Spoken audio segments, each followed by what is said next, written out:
but our next guest says North Korea's leader Kim Jong-un has had a success in changing the focus from his weapons programs to inter-Korean talks. Joining us via webcam from Woodbridge, Virginia is Anthony Ruggiero. He's a former Treasury Department official. He's also a U.S. government sanctions expert at the Foundation of Defense of Democracies, for Defense of Democracies, I should say. Great to have you with us.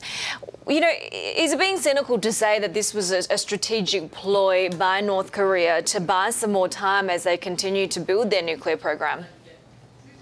Well, thanks for having me. No, I don't think it's cynical. I mean, we have to remember that all of last year we were talking about freeze for freeze, which was freezing North Korea's weapons programs for freeze of military exercises. Frankly, it was the only thing that North Korea and the United States agreed on, that it was a bad idea.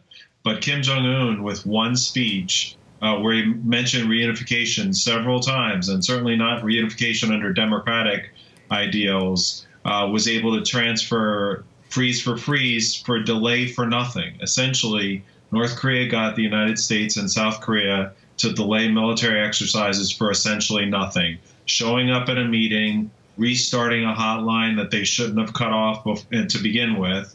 And the North Koreans have given nothing really in return. So, and we're not focused on their weapons programs, and that's exactly how he wants it.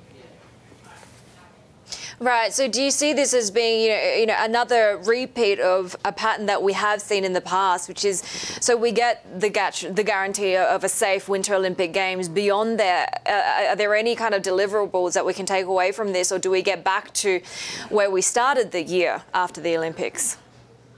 Well, yeah, I think this is the same pattern. Unfortunately, it shows Kim Jong-un that we're playing from the same negotiating playbook.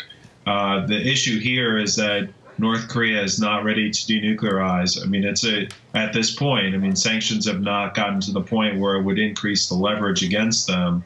And so for North Korea, the ultimate goal here is really twofold: accepting North Korea as a nuclear state and reunification of the Korean Peninsula. And the way they achieve that is to talk to South Korea, get North Korea or get South Korea invested in these talks, and then South Korea will also, unfortunately, start to talk about reducing sanctions, and that will all play into North Korea's really ultimate goal of driving a wedge between the United States and South Korea.